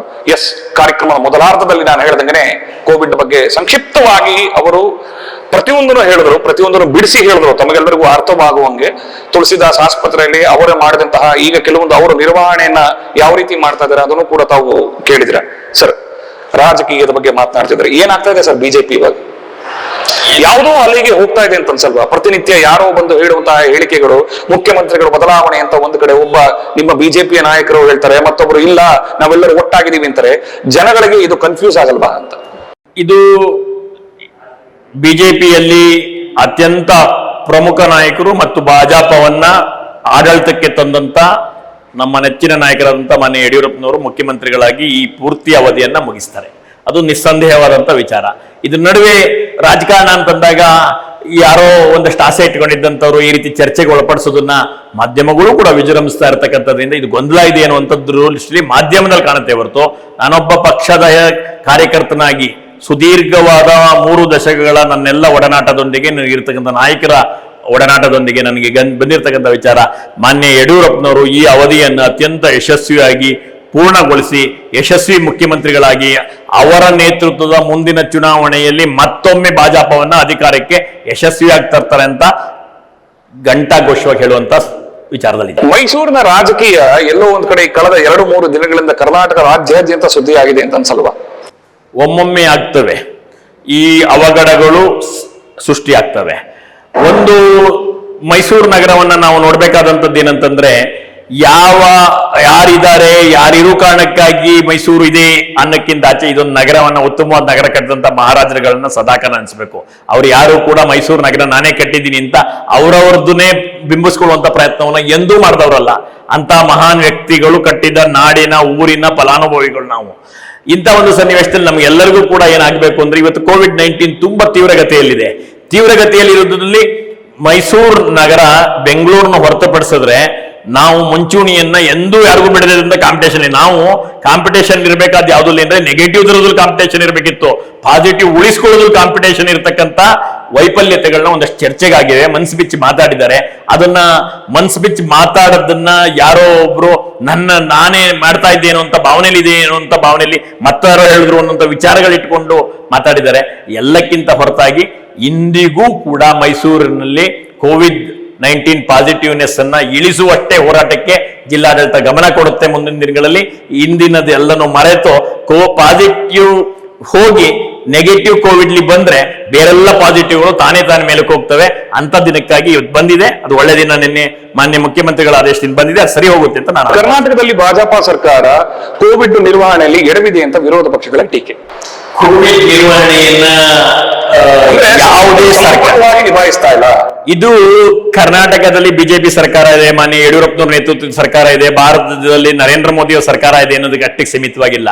ಪ್ರಪಂಚದಲ್ಲಿ ಮುಂಚೂಣಿಯಲ್ಲಿರ್ತಕ್ಕಂಥ ರಾಷ್ಟ್ರಗಳು ಇವತ್ತು ಕೋವಿಡ್ ಅನಿರೀಕ್ಷಿತವಾಗಿ ಬಂದಂತ ಇದಕ್ಕೆ ಇನ್ನು ಟ್ರೀಟ್ಮೆಂಟ್ ಸಂಶೋಧನೆ ಹಂತದಲ್ಲಿರ್ತಕ್ಕಂಥದ್ದಕ್ಕಾಗಿ ಏನೋ ಮಾಡೋಕ್ಕಾಗದೆ ಕೈ ಚೆಲ್ಲಿದಂತ ಸನ್ನಿವೇಶದಲ್ಲಿ ಕರ್ನಾಟಕ ಅಷ್ಟೇ ಅಲ್ಲ, ಪಕ್ಕದಲ್ಲಿ ತಮಿಳುನಾಡಲ್ಲಿ ಬೇರೆ ಪಕ್ಷದ ಆಡಳಿತ ಇದೆ, ಕೇರಳದಲ್ಲಿ ಬೇರೆ ಪಕ್ಷದ ಆಡಳಿತ ಇದೆ, ಪಂಜಾಬ್ನಲ್ಲಿ ಬೇರೆ ಪಕ್ಷದ ಆಡಳಿತ ಇದೆ, ಮಹಾರಾಷ್ಟ್ರದಲ್ಲಿ ಬೇರೆ ಪಕ್ಷದ ಆಡಳಿತ ಇದೆ. ಯಾರೂ ಇದಕ್ಕೆ ಹೊರತಲ್ಲ. ಅದಕ್ಕೆ ಅತ್ಯುತ್ತಮವಾಗಿ ಕೆಲಸ ಇರ್ತಕ್ಕಂಥ ಯಡಿಯೂರಪ್ಪನವ್ರನ್ನ ಬೆರಳು ತೋರಿಸೋದು ಅರ್ಥ ಇಲ್ಲ. ಒಂದ್ ಬೆರಳು ಯಡಿಯೂರಪ್ಪನವ್ರು ತೋರಿಸಿದ್ರೆ 4 ಬೆರಳು ನಮ್ಮನ್ನು ನೋಡ್ತಾ ಇವೆ ಅನ್ನೋದನ್ನು ಕೂಡ ಯಾರು ತೀಕ್ಷ್ಣವಾದಂತ ಈ ತರ ಮಾತಾಡ್ತಾರೋ ಅವ್ರು ಗಮನಿಸಿದ್ರೆ ಒಳ್ಳೇದು ಅನ್ಸುತ್ತೆ. ಯಾರು ಮಾತಾಡ್ತಾರೋ ಅವರ ಪಕ್ಷದ ಆಡಳಿತದಲ್ಲಿರ್ತಕ್ಕಂಥಕ್ಕೆ ಉತ್ತಮವಾಗಿ ಕರ್ನಾಟಕ ಕೆಲಸ ಮಾಡ್ತಾ ಇದೆ ಅನ್ನೋದನ್ನ ಅವ್ರ ಆತ್ಮ ಹೇಳ್ತಾ ಇದೆ ಅನ್ನೋದು ನಮ್ಗೆಲ್ರಿಗೂ ಅರ್ಥ ಆಗ್ತಾ ಇದೆ. ಇದು ನನ್ನ ಉತ್ತರ ಆಗಿದೆ. ಒಂದು ಕಡೆ ಸರ್ ಇಷ್ಟೆಲ್ಲ ನಡೀತಾ ಇರ್ಬೇಕಾದ್ರೆ ಮತ್ತೊಂದು ಕಡೆ ಕೋವಿಡ್ ನಲ್ಲಿ ಪ್ರತಿನಿತ್ಯ ಜನಗಳು ಏನು ಇವತ್ತು ಯಾರು ದಡ್ಡರಲ್ಲ, ಪ್ರತಿನಿತ್ಯ ವಾಹಿನಿ ಮತ್ತೆ ಪತ್ರಿಕೆಗಳಲ್ಲಿ ಏನೇನ್ ನಡೀತಾ ಇದೆ ಸರ್ಕಾರದಲ್ಲಿ ಎನ್ನುವಂಥದ್ದನ್ನು ನೋಡ್ತಾ ಇರ್ತಾರೆ. ಇತ್ತೀಚೆಗೆ ನಿನ್ನೆ ಮೊನ್ನೆ ನಡೆದಂತಹ ಬೆಳವಣಿಗೆ, ಮೈಸೂರಲ್ಲಾದಂತಹ ಬೆಳವಣಿಗೆ, ಮುಂದೆ ಇಷ್ಟೆಲ್ಲ ನೋಡ್ತಾ ಇರ್ಬೇಕಾದ್ರೆ ಹೌದು ಪುನಃ ನೆಕ್ಸ್ಟ್ ಕೂಡ ಬಿಜೆಪಿನೇ ಬರಬೇಕು, ಯಡಿಯೂರಪ್ಪನವ್ರ ಸರ್ಕಾರನೇ ಬರಬೇಕು ಅಂತ ಜನ ಅನ್ಕೋತಾರ ಅಂತ. ಸಾಮಾನ್ಯ ಜನರಿಗೆ ಗೊತ್ತಿದೆ ಸರ್ಕಾರದ ಯೋಜನೆಗಳು ಕೋವಿಡ್ ಕಾರಣಕ್ಕಾಗಿ ಒಂದಷ್ಟು ಆದ್ಯತೆ ಮೇಲೆ ತಗೊಳ್ಳೋಕಾಗದೆ ಹೋದ್ರು ಕೂಡ ಕೋವಿಡ್ ನಿರ್ವಹಣೆಗೆ ಆದ್ಯತೆ ಆದ್ಮೇಲೆ ಮತ್ತೆ ಅಭಿವೃದ್ಧಿ ಪರವಾದಂತ ಕೆಲಸಗಳನ್ನ ತಗೋತಾರೆ. ಸರ್ಕಾರ ಯಾವ ಸನ್ನಿವೇಶದಲ್ಲಿ ಯಾವುದಕ್ಕೆ ಆದ್ಯತೆ ಕೊಡಬೇಕು ಅನ್ನುವಂತ ವಿಚಾರಗಳನ್ನ ಇಟ್ಟು ಮಾಡ್ತಾ ಇದೆ. ನಮ್ಮ ನಿರೀಕ್ಷೆಗಳು 1000 ಇರಬಹುದು, ಆದ್ರೆ ವರ್ಟಿಕಲ್ ಆಗಿ ಕೋವಿಡ್ ಬಂದಂತ ಸನ್ನಿವೇಶದಲ್ಲಿ ಆಸ್ಪತ್ರೆಗಳ ಮೂಲ ಸೌಲಭ್ಯಗಳನ್ನ ವಿಸ್ತರಿಸಿರ್ತಕ್ಕಂಥ ಪ್ರಮಾಣ ಮತ್ತು ವೇಗವನ್ನ ನಾವು ಗಮನಿಸಬೇಕಾಗಿದೆ. ಇಷ್ಟು ದೊಡ್ಡ ಸಂಖ್ಯೆ 95% ಜನ ಕೋವಿಡ್ ಬಂದಂತವರು ಗುಣಮುಖರಾಗಿ ಬಂದಿರತಕ್ಕಂಥದ್ದನ್ನ ಗಮನಿಸಬೇಕಾಗಿದೆ. ಆ ಮಧ್ಯದಲ್ಲಿ ಆ ಕ್ಷಣದಲ್ಲಿ ಬೆಡ್ ಸಿಕ್ಲಿಲ್ಲ, ಅವತ್ತು ಆಕ್ಸಿಜನ್ ಬೆಡ್ ಸಿಕ್ಲಿಲ್ಲ, ಅವತ್ತು ICU ಸಿಕ್ಲಿಲ್ಲ ಅನ್ನೋದಿದೆ. ICU ಪ್ರಮಾಣ ಈ ದೇಶದಲ್ಲಿ ಇದುವರೆಗೆ ಮೋದಿಯವರು ಬರುವವರೆಗೆ ಬರೀ 10 ರಿಂದ 12 ಸಾವಿರ ಇತ್ತು. ಈಗ ಅದನ್ನು 1 ಲಕ್ಷಕ್ಕೆ ಅದನ್ನು ವಿಸ್ತರಿಸಲಾಗಿದೆ. ಇದನ್ನೆಲ್ಲ ಕೂಡ ಗಮನಿಸಬೇಕಾಗಿದೆ. ಮುಂದೆ ಇಷ್ಟೇ 1 ಲಕ್ಷದಷ್ಟು ಪ್ರಮಾಣ ಬೇರೆ ಸನ್ನಿವೇಶದಲ್ಲಿ ಉಪಯೋಗ ಬರದೇನೂ ಇರ್ಬೋದು, ಆದ್ರೆ ಒಂದು ದೇಶವಾಗಿ ಇದನ್ನ ಸಜ್ಜುಗೊಳಿಸುವ ದೃಷ್ಟಿಯಲ್ಲಿ ಆಕ್ಸಿಜನೇಟೆಡ್ ಬೆಡ್ಗಳನ್ನ ಜಾಸ್ತಿ ಮಾಡುವಂತ ವಿಚಾರದಲ್ಲಿ ಮುಂಚೂಣಿಯಲ್ಲಿ ಕರ್ನಾಟಕದ ರಾಜ್ಯ ಸರ್ಕಾರ ಕೆಲಸ ಮಾಡ್ತಿದೆ. ಅದಕ್ಕೆ ಯಾರೇ ಈ ಸನ್ನಿವೇಶ ಮಾತಾಡಿದ್ರು ಕೂಡ ನಾಳೆ ನಡೆಸುವ ರೀತಿ ಜನರಿಗೆ ಅರ್ಥ ಆಗುತ್ತೆ. ಹಾಗಾಗಿ ಅದು ಬೆಂಬಲ ಮುಂದುವರಿಯುತ್ತೆ ಅನ್ನುವಂಥ ವಿಚಾರ ಮತ್ತು ವಿಶ್ವಾಸ. ಯಾಕೆಂದ್ರೆ ಒಂದು ಕಡೆ ರಾಜ್ಯ ಸರ್ಕಾರದಲ್ಲಿ ಬೇರೆ ರಾಜ್ಯಗಳನ್ನ ನಾವು ಮಾದರಿಯಾಗಿ ಅಥವಾ ಬೇರೆ ರೀತಿ ತಗೊಳ್ಳೋದಕ್ಕಿಂತ ಬಿಟ್ಟು ನಮ್ಮ ರಾಜ್ಯದ ಕರ್ನಾಟಕದ ಬಗ್ಗೆ ಮಾತನಾಡಿದ್ರೆ ಕರ್ನಾಟಕದಲ್ಲಿ ಭಾಜಪ, ಕೇಂದ್ರದಲ್ಲಿ ಭಾಜಪ, ಆಕ್ಸಿಜನ್ಗೋಸ್ಕರ ಕೋರ್ಟ್ ಮೆಟ್ಲು ಇರ್ಬೇಕಾ ಸರ್ಕಾರ ಅಂತ. ಒಂದು ದೇಶವನ್ನ ಸಮರ್ಪಕವಾಗಿ ನೋಡ್ಬೇಕಾದಂತ ಒಟ್ಟಾರೆ ಸಮತೋಲನದಿಂದ ನೋಡ್ಬೇಕಾದಂತ ವಿಚಾರ ಕೇಂದ್ರ ಸರ್ಕಾರದಿರುತ್ತೆ.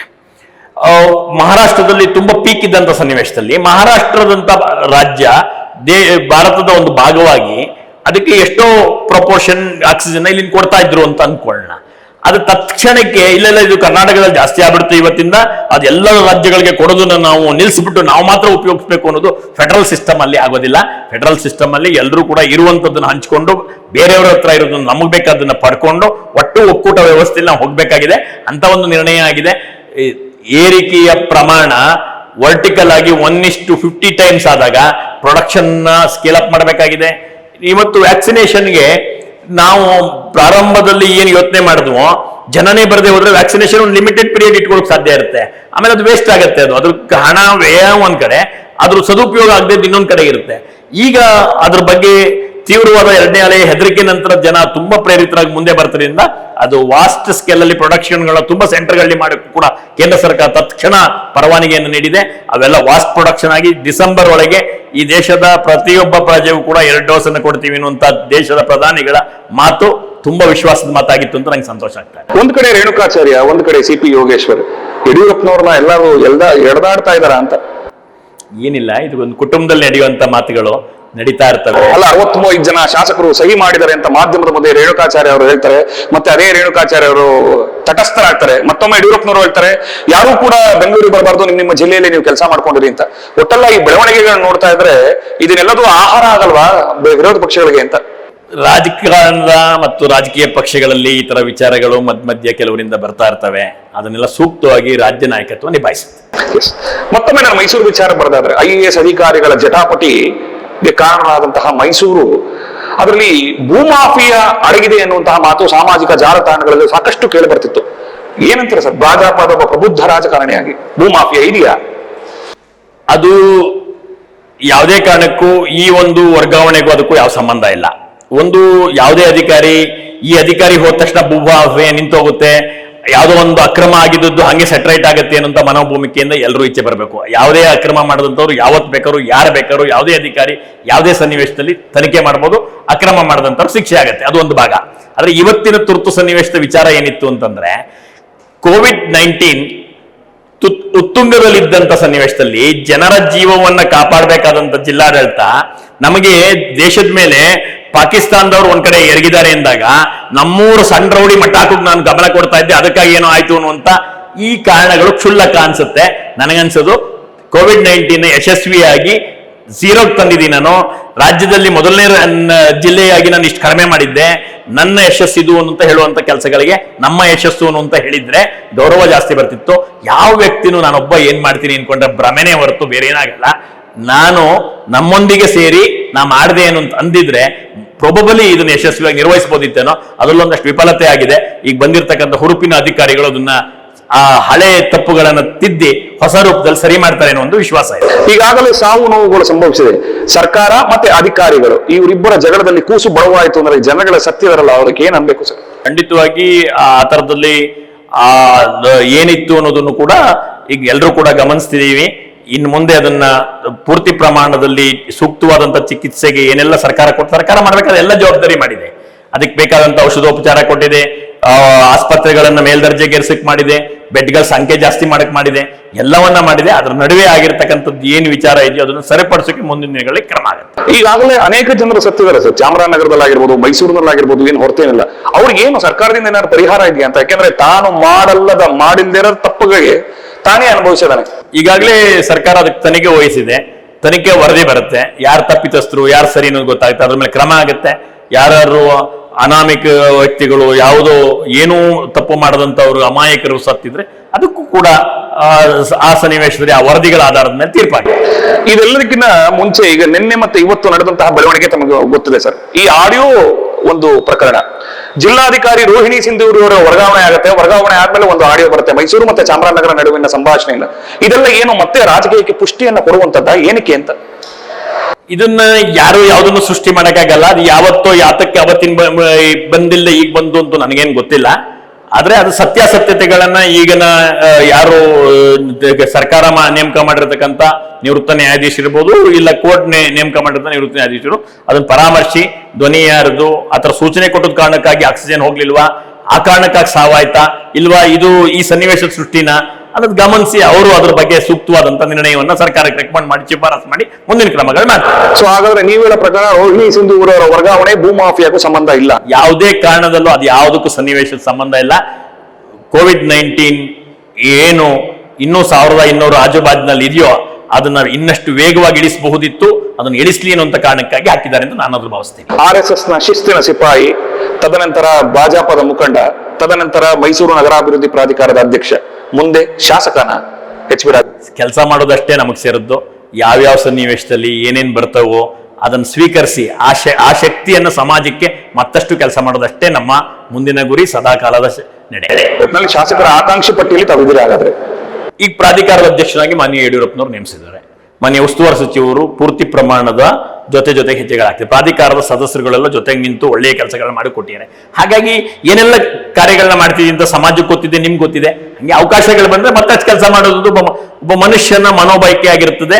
ನಾನು ಅದೇ ಮನೋಬಯಕೆ ಇಟ್ಟವನು ಒಬ್ಬ ಅಷ್ಟೇ. ಯಾಕೆಂದ್ರೆ ಮಾನ್ಯ BS ಯಡಿಯೂರಪ್ಪ ಅವರ ಪಟ್ಟ ಅನುಯಾಯಿ ತಾವು ಅಂದ್ರೆ ತಪ್ಪಾಗ್ಲಾರ್ದು. ತಾವು KJP ಪಕ್ಷ ಬದಲಾವಣೆ ಆದಾಗಲೂ ತಾವು ಅವ್ರ ಜೊತೆ ಇಲ್ಲಿದ್ರಿ, ಪುನಃ ವಾಪಸ್ ಭಾಜಪ ಬಂದಾಗಲೂ ತಾವು ಅವ್ರ ಜೊತೆ ಇಲ್ಲಿದ್ರಿ. ಇಷ್ಟೆಲ್ಲ ಮಾಡಿದಾಗ ಅವ್ರಿಗೆ ಅನ್ಸುತ್ತಾ ನಾನು ರಾಜೀವ್ ಅವರು ಅಥವಾ ನನ್ನ, ಯಾಕೆಂದ್ರೆ ಯಡಿಯೂರಪ್ಪನವರು ಒಂದು ಮಾತಿದೆ, ಯಡಿಯೂರಪ್ಪನವರು ಒಂದು ಮಾತು ಕೊಟ್ರೆ ಆ ಮಾತನ್ನ ಯಾವತ್ತೂ ಅವರು ತಪ್ಪಲ್ಲ ಅನ್ನುವಂಥದ್ದು ಇಡೀ ಪಕ್ಷದಲ್ಲಿ ಮತ್ತೆ ಬೇರೆ ಕಡೆನೂ ಮಾತಿದೆ. ಹಾಗಂತ ರಾಜೀವ್ ಅವ್ರನ್ನ ಅವ್ರು ಏನಾದ್ರು ಇನ್ನೂ ಮೇಲೆತ್ತಬೇಕು ಅನ್ನುವಂಥದ್ದು ಮನಸ್ಥಿತಿ ಅವ್ರಿದ್ದಾರೆ. ಈಗಾಗಲೇ ನನ್ನ ಕೆಲಸ ಅಂದ್ರೆ ನನ್ನ ಚಟುವಟಿಕೆ, ಸಂಘಟನೆ ಎಲ್ಲನೂ ಗಮನಿಸಿ ಮೈಸೂರು ನಗರಾಭಿವೃದ್ಧಿ ಪ್ರಾಧಿಕಾರ ಅಧ್ಯಕ್ಷನ ಕೆಲಸ ಜವಾಬ್ದಾರಿ ಕೊಟ್ಟಿದ್ದಾರೆ. ಅದು ನಾನು ಯಶಸ್ವಿಯಾಗಿ ನಿರ್ವಹಣೆ ಮಾಡಿದ್ರೆ ಖಂಡಿತವಾಗಿ ಅವ್ರು ಚಿಂತೆ ಮಾಡೋರು ಇರ್ತಾರೆ. ನಿಮ್ಮ ಪಕ್ಷದ ಅನೇಕ ನಾಯಕರು ವಿಜಯೇಂದ್ರ ಸೂಪರ್ ಸಿಎಂ ಅಂತಾರೆ, ಯಾಕೆ? ವಿಜಯೇಂದ್ರ ನಮ್ಮ ಭಾಜಪ ಪಕ್ಷದ ರಾಜ್ಯ ಉಪಾಧ್ಯಕ್ಷರು, ಸಂಘಟನಾ ಚತುರರು, ಅತ್ಯಂತ ಕ್ರಿಯಾಶೀಲವಾಗಿ ಚಿಂತನೆ ಮಾಡುವವರು. ಅವರು ಮುಂಚೂಣಿಯಲ್ಲಿ ಆಲೋಚನೆಗಳನ್ನ ಮಾಡ್ತಾರೆ ಅನ್ನುವಂಥ ಕಾರಣಕ್ಕಾಗಿ ಈ ರೀತಿ ಮಾತುಗಳಾಡ್ತಾರೆ. ಅವರು ಸಂಘಟನೆಯಲ್ಲಿ ಯಶಸ್ವಿಯಾಗಿ ತೋಡಿಕೊಂಡು ಪಕ್ಷವನ್ನು ಅತ್ಯುತ್ತಮವಾಗಿ ಕಟ್ತಾ ಇದ್ದಾರೆ. ಯಾಕೆಂದ್ರೆ ತಾವೇ ಪಕ್ಷದಿಂದ ಚುನಾಯಿತರಾಗಿ ಅಥವಾ ಭಾಜಪ ಸರ್ಕಾರ ಬರೋದಕ್ಕೆ ಮುಖ್ಯ ಕಾರಣವಾದಂತಹ ಒಬ್ಬ ವಿಧಾನ ಪರಿಷತ್ನ ಸದಸ್ಯರಾದಂತಹ ವಿಶ್ವನಾಥ್ ಅವರೇ ನೇರವಾಗಿ ಆರೋಪ ಮಾಡಿದರೆ Vijayendra is A super CM, ಎಂತಹ ದೊಡ್ಡ ರಾಜಕಾರಣಿ ಆಗ್ಲಿ ನಾವು ಅವ್ರ ಹತ್ರ ಕೆಲಸವನ್ನ ಕೇಳಬೇಕು, ಎಷ್ಟು ಮಟ್ಟಿಗೆ ಸರಿ ಅಂತ. ಇದು ಬಿಸಿ ತುಪ್ಪ ಅಲ್ವಾ ಅಂತ ಭಾಜಪ? ಅದು ಹಿರಿಯ ವಿಧಾನ ಪರಿಷತ್ ಸದಸ್ಯರ ಅವರ ವೈಯಕ್ತಿಕ ಅಭಿಪ್ರಾಯ. ಎಲ್ಲ ಮಂತ್ರಿಗಳು, ಎಲ್ಲ ಭಾಜಪದ ಶಾಸಕರುಗಳು, ವಿಧಾನ ಪರಿಷತ್ ಸದಸ್ಯರು, ಪ್ರಾಧಿಕಾರದ ಅಧ್ಯಕ್ಷರುಗಳು ಮತ್ತೆಲ್ಲ ಕಾರ್ಯಕರ್ತರುಗಳು ಯಾವ ಸನ್ನಿವೇಶದಲ್ಲೂ ಆ ರೀತಿ ಅನಿಸಿಲ್ಲ. ಅತ್ಯುತ್ತಮವಾಗಿ ಸರ್ಕಾರ ನಡೆಸ್ತಾ ಇದೆ. ಆ ರೀತಿ ಇದ್ರೆ ಯಾವತ್ತೋ ಹೇಳಿರೋರು, ಅದು ವೈಯಕ್ತಿಕವಾಗಿ ಅವ್ರಿಗೆ ಯಾಕೆ ಅನ್ಸಿದೆ ನಂಗೆ ಗೊತ್ತಿಲ್ಲ. ಅದನ್ನ ಅವ್ರ ಜೊತೆ ಚರ್ಚೆ ಮಾಡಬೇಕು. ಕುಟುಂಬ ರಾಜಕಾರಣ ಆಗಾದ್ರೆ ಭಾಜಪ ಒತ್ತು ಕೊಡುತ್ತಾ ಅದಕ್ಕೆ? ಏನಿಲ್ಲ, ಸಾಮರ್ಥ್ಯ ಇದ್ರೆ ಅವ್ರನ್ನ ನಿರ್ಲಕ್ಷ್ಯ ಮಾಡಕ್ಕಾಗಲ್ಲ. ಒಂದು ಕುಟುಂಬದಲ್ಲಿ ಬಂದಂತವ್ರಿಗೆ ಸಾಮರ್ಥ್ಯ ಇದ್ರೆ, ಅದೇನು ಒಳ್ಳೇದಾಗುದಾದ್ರೆ, ಸಂಘಟನೆಗೆ ಒಳ್ಳೇದಾಗುದಾದ್ರೆ, ಒಳ್ಳೆ ಸರ್ಕಾರ, ಒಳ್ಳೆ ಆಡಳಿತ ನೀಡುವುದಾದ್ರೆ, ಅದನ್ನ ಕುಟುಂಬ ರಾಜಕಾರಣ ಅಂತಂದ್ರೆ ಒಂದೇ ಕುಟುಂಬದ ಅಧ್ಯಕ್ಷರು ಅವರೇ, ಪ್ರಧಾನ ಕಾರ್ಯದರ್ಶಿಗಳು ಅವರೇ, ಮುಖ್ಯಮಂತ್ರಿನೂ ಅವರೇ, ಬೇರೆ ಮಂತ್ರಿಗಳು ಅವರು ಅಂತೆ. ನಾವೆಲ್ಲ ಆಂಧ್ರ ಪ್ರದೇಶದಲ್ಲಿ ಇನ್ನೊಂದೊಂದು ಬೇರೆ ಬೇರೆ ರಾಜ್ಯಗಳು ನೋಡಿದಾಗ ಅದನ್ನ ಕುಟುಂಬ ರಾಜಕಾರಣ ಅನ್ಬೋದು. ಇದು ಸಾಮರ್ಥ್ಯ ಇರುವ ವ್ಯಕ್ತಿಗಳಿಗೆ ಅವಕಾಶವನ್ನ ಕೊಟ್ಟು ಅವರ ಅವಕಾಶಗಳ ಮುಖಾಂತರ ಸದುಪಯೋಗಿ ಕೆಲಸಗಳಾಗುವಂತ ದಿಕ್ಕಿನಲ್ಲಿ ನಡೀತಿರ್ತಕ್ಕಂಥ. ಯಾಕಂದ್ರೆ ಎಷ್ಟು ಬಾರಿ ಸದನದಲ್ಲೂ ಮಾನ್ಯ ಮುಖ್ಯಮಂತ್ರಿಗಳಾದ ಯಡಿಯೂರಪ್ಪನವರು ಜೆಡಿಎಸ್ ಕುಟುಂಬ ರಾಜಕಾರಣದ ಬಗ್ಗೆ ಮಾತನಾಡಿದ್ದಾರೆ. ಹಾಗಂತ ಅವರೂ ಕುಟುಂಬ ರಾಜಕಾರಣ ಮಾಡ್ತಾರೆ ಅಂತ ಅನ್ಸಲ್ವೇ ಅಂತ. ಈ ರಾಜ್ಯದಲ್ಲಿ ತುಂಬಾ ಜನ ಮುಖ್ಯಮಂತ್ರಿಗಳು ಬಂದು ಹೋಗಿದ್ದಾರೆ. ಎಲ್ಲಾ ಮುಖ್ಯಮಂತ್ರಿಗಳ ಮಕ್ಕಳು ರಾಜಕಾರಣದಲ್ಲಿ ಯಶಸ್ವಿಯಾಗಿಲ್ಲ. ಕೆಲವು ಮಂತ್ರಿಗಳು ಬಂದು ಹೋಗಿದ್ದಾರೆ, ಅವ್ರ ಮಕ್ಕಳಿಗೂ ಕೆಲವ್ರು ಬಂದಿದ್ದಾರೆ, ಕೆಲವ್ರು ಬಂದಿಲ್ಲ. ಯಾರಿಗೆ ಸಾಮರ್ಥ್ಯ ಇರುತ್ತೋ, ಯಾರಿಗೆ ಸಂಘಟನಾ ಶಕ್ತಿ ಇರುತ್ತೋ, ಯಾರಿಗೆ ಸಂಘಟನಾ ಚತುರತೆ ಇರುತ್ತೋ, ಯಾರು ಸಾಮಾನ್ಯ ಜನರೊಂದಿಗೆ ಬೆರೀತಾರೋ ಅಂತವ್ರಿಗೆ ಅವಕಾಶ ಸಿಗುತ್ತೆ. ಯಾರು ಸದುಪಯೋಗ ಪಡಿಸ್ಕೋತಾರೋ ಅವ್ರು ಬರ್ತಾರೆ.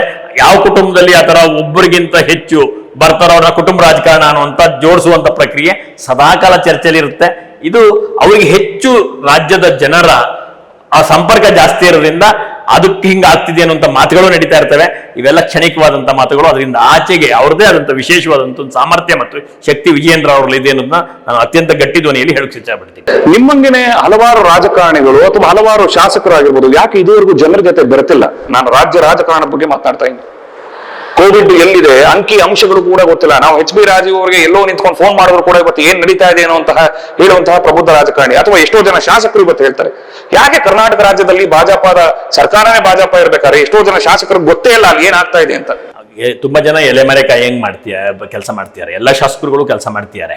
ಆದ್ರೆ ಏನಂದ್ರೆ ಕೆಲವ್ರದ್ದು ಒಂದಷ್ಟು ಗೊತ್ತಾಗುತ್ತೆ ಸಮಾಜಕ್ಕೆ, ಕೆಲವು ಗೊತ್ತಾಗದೇ ಇರ್ಬೋದು.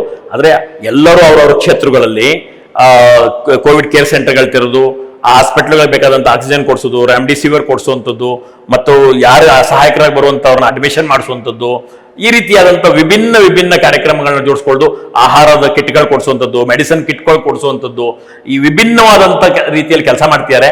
ಎಲ್ಲರೂ ಪ್ರಚಾರಕ್ಕೆ ಬಂದಿಲ್ಲದೆ ಇರ್ಬೋದು, ಅದ್ರ ಕೆಲಸ ಮಾಡ್ತಿರೋದು ಎಲ್ಲರೂ ಮುಂಚೂಣಿ ಅನ್ನೋ ಮಾತನ್ನ ನಾನು 100ಕ್ಕೆ 100 ಒಪ್ಪುವಂತವನು. ತಾವು ಇಷ್ಟು ಮಾತನಾಡಿದಾಗ ಎಲೆಮರಿ ಕಾಯಿಯಂಗೆ ಕೆಲಸ ಮಾಡ್ತಿದ್ರಿ ಅಂತಂದ್ರಿ ಸರ್. ಆ ಮಾತನ್ನ ನಾನು ತಮ್ಮನ್ನೊಬ್ಬ ರಾಜಕಾರಣಿಯ ಕೇಳ್ತೀನಿ. I am not telling that ತಾವು ಬಿಜೆಪಿ ಅಥವಾ ಬೇರೆ ಕಾಂಗ್ರೆಸ್ ಅಂತ, ಒಬ್ಬ ರಾಜಕಾರಣಿ, ರಾಜಕೀಯದಲ್ಲಿರುವಂತಹ ಸಕ್ರಿಯ ರಾಜಕಾರಣಿ.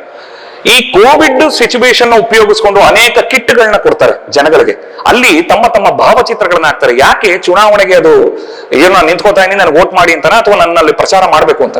ಒಂದು ತಪ್ಪೇನಿಲ್ಲ, ಅವರು ಅದರಲ್ಲಿ ಫೋಟೋಗಳು ಹಾಕಿ ಬಳಕೆ ಮಾಡುವಂಥದ್ದು. ಒಂದು ಮೊದಲನೇದಾಗಿ ಅವ್ರನ್ನ ಯಾಕೆ ಅಭಿನಂದಿಸ್ತೀನಿ ಅಂದ್ರೆ, ಮುಂಚೂಣಿಗೆ ಬಂದು ಯಾರಿಗೆ ಅವಶ್ಯಕತೆ ಇದೆಯೋ ಅವ್ರಿಗೆ ಕಿಟ್ ಕೊಡುವಂತ ಪ್ರಯತ್ನ ಮಾಡ್ತಿರೋದಕ್ಕೆ ನಾನು ಮೊದಲನೇದು ಅವ್ರನ್ನ ಅಭಿನಂದಿಸ್ತೀನಿ. ಎರಡನೇದು ಕೂಡ ಅವ್ರು ಏನೇ ಕೊಡ್ಲಿ, ಅದು 1 ರೂಪಾಯಿ ಕೊಡ್ಲಿ, 100 ರೂಪಾಯಿ ಕೊಡ್ಲಿ, 1000 ರೂಪಾಯಿ ಕೊಡ್ಲಿ, ಅವ್ರ ಮನೆಯಲ್ಲಿ ದುಡಿದಂತ ಹಣದಲ್ಲಿ ಕೊಡ್ತಾರೆ. ಅದನ್ನ ನಾವು ಪ್ರಶಂಸನೆ ಮಾಡಲೇಬೇಕಾಗಿರುತ್ತೆ. ಮೂರನೇ ವಿಚಾರ, ಅವ್ರು ಕೊಟ್ಟಿದೀವಿ ಅಂತ ಗೊತ್ತಾದ್ರಿಂದ ಇನ್ನಷ್ಟು ಜನ ಪ್ರೇರಣೆ ಆಗಿ ಇನ್ನಷ್ಟು ಜನ ಸಮಾಜಕ್ಕೆ ಅಗತ್ಯ ಇರೋರಿಗೆ, ಅವಶ್ಯಕತೆ ಇರೋರಿಗೆ ಈ ರೀತಿ ಸಹಾಯ ಮಾಡುವಂತ ಅದಕ್ಕೆ ಪ್ರೇರಣೆ ಆಗ್ಲಿ ಅಂತ ಕೊಡ್ತಾರೆ ಅಂತ ನಾನಾದ್ರು ಭಾವಿಸ್ತೀನಿ. ಅದರಿಂದ ಅದು ಒಳ್ಳೇದೇ ಹೊರತು ಸಂಕಷ್ಟದಲ್ಲಿರುವಾಗ ಕೈ ಹಿಡಿಯುವಂತವನು ನಿಜವಾದ ಶ್ರೇಷ್ಠ ಕಾರ್ಯ ಮಾಡೋನು ಅನ್ನೋ ನಂಬಿಕೆ ಇಲ್ಲ. ರಾಜ್ಯ ಸರ್ಕಾರದಲ್ಲಿ ಗದ್ದುಗೆಯನ್ನ ಭಾಜಪ ಇರ್ತು, ಕೇಂದ್ರ ಸರ್ಕಾರದಲ್ಲಿ ಗದ್ದುಗೆಯನ್ನ ಇರ್ತು, ಮೈಸೂರಿನ ಮಹಾನಗರ ಪಾಲಿಕೆಯಲ್ಲಿ ಯಾವ ಗದ್ದುಗೆ ಇರುತ್ತೆ ಭಾಜಪ? ಕಾಲ ಬಂದಿದೆ, ಕಾಲ ಉತ್ತರ ಕೊಡುತ್ತೆ. ಭಾಜಪ ಧ್ವಜ ಹಾರತ್ತೆ. ಕರೆಯದಾಗಿ ಸರ್ ಕೋವಿಡ್ ವಿಚಾರವಾಗಿ, ಅಥವಾ RSS ನೊಬ್ಬ ಶಿಸ್ತಿನ ಸಿಪಾಯಿ ಅಂತ ಹೇಳ್ಬೋದು, ಜೊತೆಗೆ ಭಾಜಪದ ಪ್ರಮುಖ ಮುಖಂಡರಾಗಿ ಜನಕ್ಕೆ ಏನ್ ಹೇಳಲಿಕ್ಕೆ ಇಷ್ಟಪಡ್ತೀರಿ? ಇದೊಂದು ಎರಡನೇ ಅಲೆ ತೀವ್ರತೆ ಸ್ವಲ್ಪ ಕಡಿಮೆ ಆಗಿದೆ ಅಂದ ತಕ್ಷಣ ಕೊರೋನಾ ಹೊರಟೆ ಹೋಯ್ತು ಅಂತ ಯಾರು ಭಾವಿಸ್ಬೇಡಿ. ದಯಮಾಡಿ ಅಂತರವನ್ನು ಕಾಯ್ದುಕೊಳ್ಳಿ, ಮಾಸ್ಕ್ ಅನ್ನ 100ಕ್ಕೆ 100 ಹಾಕಿ. ನೀವು ನಾಳೆ ನಂಗೆ ಪ್ರಶ್ನೆ ಮಾಡ್ಬೋದು, ನೀವು ಮಾಸ್ಕ್ ಇಲ್ಲದೆ ಉತ್ತರ ಕೊಡ್ತಿದ್ರಿ ಅಂತ. ಮಾಸ್ಕ್ ಹಾಕಿ ಉತ್ತರ ಕೊಡೋದು ನನ್ನ ಯಾರನ್ನು ಗುರುತು ಮಾಡೋಕ್ಕಾಗಲ್ಲ ಅನ್ನೋಕ್ಕಾಗಿ ನಾನು ಅದನ್ನ ತೆಗೆದಿದ್ದೆ. ನಾನು ಸದಾಕಾಲ ಮನೆಯಿಂದ ಆಚೆಗೆ ಹೆಜ್ಜೆ ಹಾಕಿದಾಗೆಲ್ಲ ಮಾಸ್ಕ್ ಇಲ್ಲದ ಒಂದು ಹೆಜ್ಜೆಯನ್ನ ಹಾಕಿಲ್ಲದ ಕಾರಣಕ್ಕಾಗಿ ನಾನು ಆ ಕೊರೋನಾ 19 ಇಂದಿನವರೆಗೆ ನಾನು ಅದರಿಂದ ಅಂತರ ಕಾಯ್ದುಕೊಳ್ಳೋಕೆ ಸಾಧ್ಯ ಆಗಿದೆ. ಮತ್ತು ಶುಚಿತ್ವವನ್ನು ಇಟ್ಕೊಳ್ಳಿ.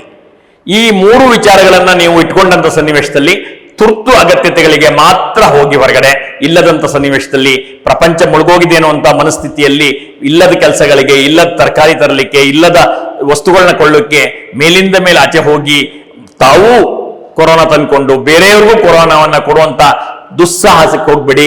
ತುಂಬಾ ಜನ ಯುವಕರು, ತುಂಬಾ ಜನ ಮಧ್ಯಮ ವಯಸ್ಸಿನವರು, ತುಂಬಾ ಜನ ಹಿರಿಯರ ಅತ್ಯಂತ ಜೀವ ಹೊರಟೋಗಿದೆ. ಇವತ್ತು ಆ ಅಮೂಲ್ಯ ಜೀವಗಳನ್ನ ನಾವು ಯಾರು ತರಲಿಕ್ಕಾಗಲ್ಲ. ನಿಮ್ಮೆಲ್ಲರಿಗೂ ಅರ್ಥ ಇರಲಿ, ನಾನು ಕೊರೋನಾದಿಂದ ಈಚೆ ಇದ್ರೆ ನಾನೇ ಅದಕ್ಕೆ ದೇಶಕ್ಕೆ ಮಾಡಿದಂತ ದೊಡ್ಡ ಸೇವೆ ಅನ್ನುವಂತ ಮನಸ್ಥಿತಿಯಲ್ಲಿ ನೀವು ಕೆಲಸ ಮಾಡಿದ್ರೆ ಅದಕ್ಕಿಂತ ಇನ್ಯಾವುದೂ ದೊಡ್ಡದಿಲ್ಲ ಅನ್ಸ್ತೀನಿ. ಮತ್ತೊಮ್ಮೆ ಎಚ್ಚರಿಕೆಯಿಂದ ಕೊರೋನಾ ಮುಕ್ತವಾದ ಭಾರತ ಮಾಡಲಿಕ್ಕಾಗಿ ಎಲ್ಲರೂ ಸಹಕರಿಸಿ.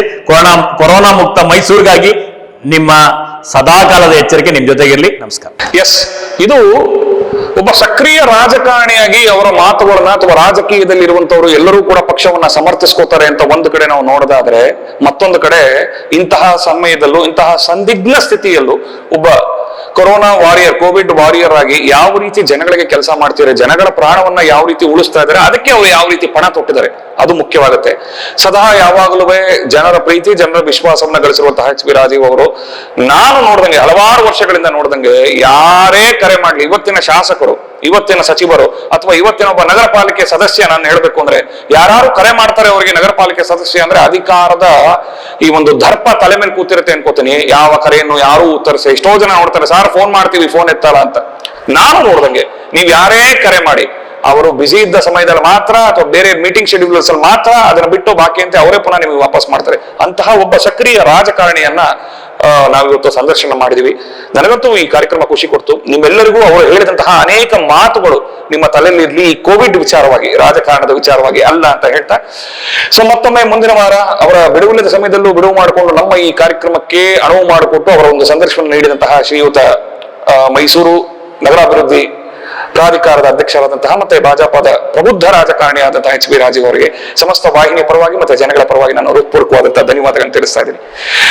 ಮತ್ತೊಮ್ಮೆ ನಾನು ನಿಮ್ಮನ್ನ ಭೇಟಿ ಆಗ್ತೀನಿ ಮುಂದಿನ ವಾರ, ಮತ್ತೊಬ್ಬ ಸಾಧಕ, ಮತ್ತೊಬ್ಬ ಸಚಿವ. ಈಗ ನಾನು ಇಲ್ಲಿಂದ ಹೊರಗಡೆಯಿಂದ ಹೋಗ್ತಾ ಇದ್ದೀನಿ, ಅಂದ್ರೆ ನಾವು ಒಳಗಡೆ ಇದ್ದೀವಿ, ಇಲ್ಲಿಂದ ಹೋಗ್ತಾ ಇದ್ದೀನಿ. ಸೊ ನಾನು ಮಾಸ್ಕ್ ಹಾಕ್ತಾ ಇದ್ದೀನಿ. ದಯವಿಟ್ಟು ತಾವು ಕೂಡ ಮಾಸ್ಕ್ ಅನ್ನ ಹಾಕಿ ಸಾಮಾಜಿಕ ಅಂತರವನ್ನ ಕಾಯ್ದುಕೊಳ್ಳಿ ಅಂತ ಹೇಳ್ತಾ ಕಾರ್ಯಕ್ರಮನ ಮುಗಿಸ್ತಾ ಇದ್ದೀನಿ. ನಮಸ್ಕಾರ.